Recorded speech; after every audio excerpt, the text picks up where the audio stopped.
Okay, I've got some ingredients here to make a quiche. So I'm going to go through them. I've got 6 eggs. Okay, I have 200 grams of raw weight of the spinach. Now this I have washed it and I've shaken it well, but it's still got water clinging to its leaves. And I've got 10 of these sun-dried tomatoes. I've squeezed off the oil because I don't particularly want too much oil, but these are delightful. I've got about half of that box of marscapone and 3 of these garlics, which is the first thing I'm going to do, is to take the bacon, 160 grams of bacon. Now, why am I telling you all this? Because sometimes I don't tell you the ingredients because they vary according to, but this will fit your container for cooking. And what I've got is something that's absolutely magical. The base comes off it, so it's easy to get out. It's non-stick. I never put a knife on it, and it will slide out. And I've also got, I'm turning these down because I want to cook them very gently and slowly. I have some pastry, and this pastry is pure butter, and we can in France buy it pre-rolled. If you can't, you're going to have to roll it, but it's not difficult to roll pastry, but it's particularly nice if it comes ready to just lay in, which is what this does. Now I'm just going to cook this. I also want to cook my spinach and the bacon.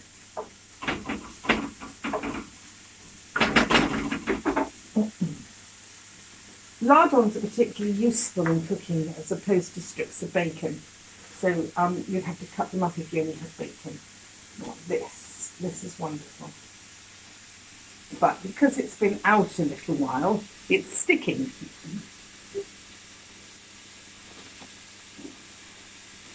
If it went straight from the fridge, it would unroll a little more successfully than it is. Right. Now, in order to get a really crispy base, I lay this directly on to what will be a very hot surface. The oven is already on at 175 fan, and it's hot. Now, I use the paper to push this into shape.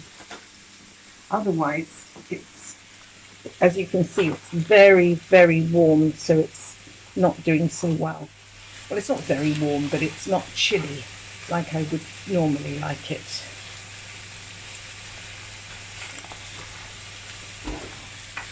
Whilst we do this, that works quite well. Can you see that is the colour when it's uncooked, and this pale pink by comparison is when it is cooked. So you can easily tell when bacon has reached its cooked on the outside stage. Right.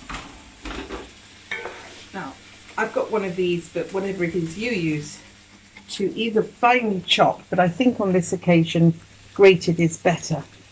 And this particular device is really nice. It comes from the other side of France, on the east, southeast, where they use a lot of garlic in their cuisine. And it works particularly well if your cloves are big. I gave it to some people who lived in the UK where the cloves are very small, and as you can see, you don't use the very end of the clove. And if you start off with something much that size, it doesn't really do you much good. So I now add this. I've now got, can you see I've got some of the fat has come out, and I've now just add this. And you can see it's still wet. It's not sopping wet. I've shaken it very, very dry, but it is wet nevertheless. Now I'm going to add my garlic and pepper. .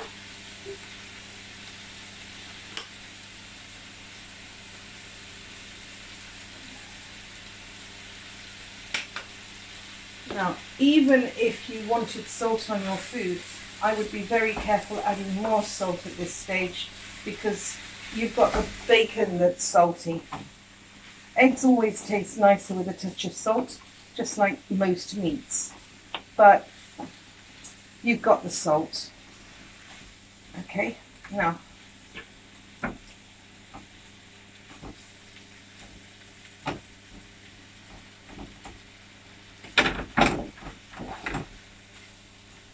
as you can see, it's starting to wilt.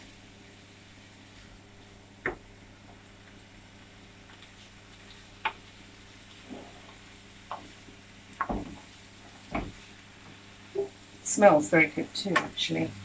The mixture of bacon and garlic is always, oh, it is one of those very good mouth-watering things. Cooking's really nice, actually, because it's so relaxing. There you are.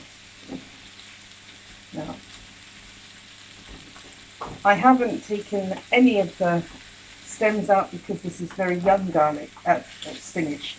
Had it been old, then I would have taken the tough centre stems out, which is a lot more labour intensive than just washing what arrived in a bag. Right, that goes off. Move it away from the heat. I want it to cool down slightly so I can then put it into my egg mixture without cooking it. Now, the egg mixture.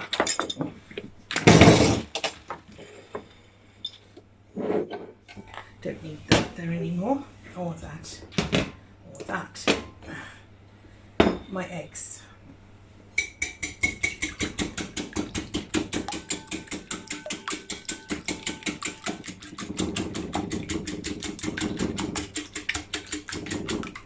Mascarpone.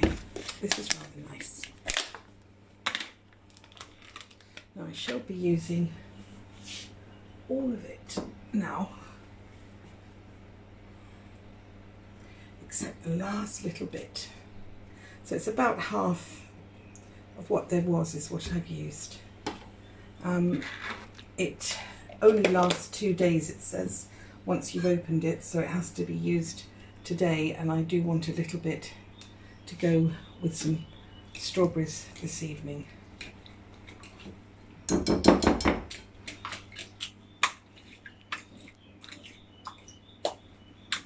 I decided to use this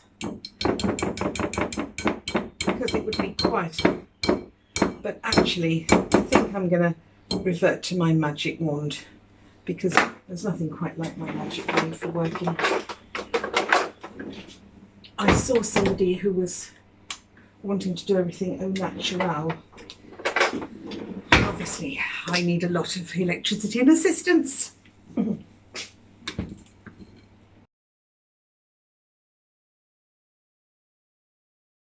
wasn't that so much easier? Okay. Now, these are my sun-dried tomatoes. Can you see the size I've chopped them in? Okay.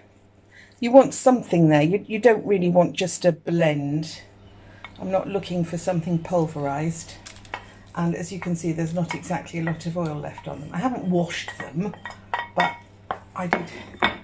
Right, mix those in so they're all coated in the egg mixture. Now, we take this.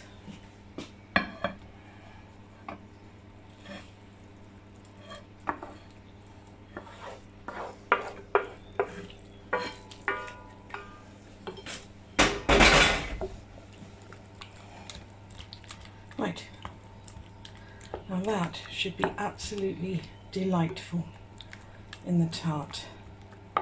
It's really a quiche, I suppose, but it's a bit luxurious for that, isn't it? Now we take the pastry off the paper, which is actually quite difficult because, as I say, it was out of. Right. Now,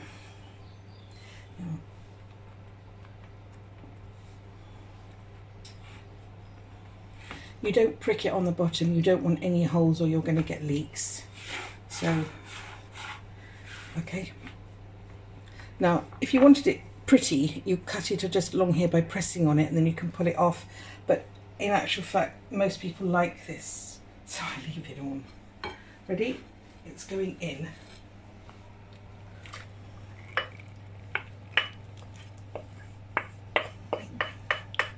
Now, I need to spread it out and then get it in the oven fast.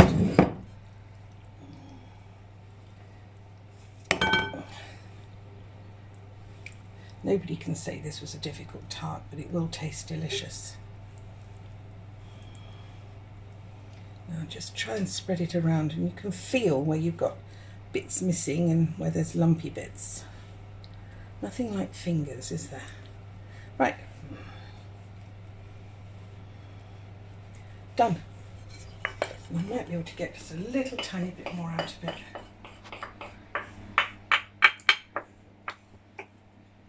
There. Just pop that in. And it'll take between 20 and 30 minutes depending on your oven. Mine will take closer to 20 than it will to the 30. It also depends not just on your oven, but how many things you've got in there, and whether they're cooling the oven down or just taking up more space to make the hot air hit the things faster. Okay, we'll come back. It's been just over the 20 minutes and my oven is quite a quick oven. Yours might take a little bit longer. And doesn't that look wonderful? It will sink back down. It's risen because the air trapped inside the eggs and everything have blown up, but it will go back down a little bit. But it really is a beautiful thing to put on a table, isn't it? You can't not like that. Isn't that fabulous?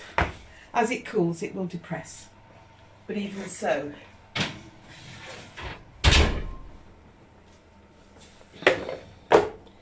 and give it 5 minutes and then I'll get Paul to take it out for you. The pastry that was all over the edge has risen up as well. It's all very puffy. It's absolutely delightful. What you call successful, but you too can have this sort of success because it really was very simple ingredients. There was nothing there that weighed heavily. Everything was light. There were 6 eggs. It was bound to rise like that. And yes, with a bit more patience, you might have done it with that whiskey thing. After all, everyone used to use whiskey things. But, so you can see it going down now. It's not a souffle. If you don't want it to go down, you would have to have added something like flour to the ingredients, which is what you do with a souffle to keep it puffed up. But, you know, it's neither here nor there. It's not a souffle. It's just... Actually, it smells very good, doesn't it? It smells really good. Yes, we're rather pleased with that. Okay. I'm just going to remove this quiche. You won't then because it's attached here, look. Come on. Oh! Yes, you always do. Yeah. There you are. Yes, you always do this, don't you? Yes. And then this should just slide, in theory. It's the tricky bit. Want its base onto the thing. It sticks. That's what I didn't want it to do. It clips onto the rim. Well, it's coming off.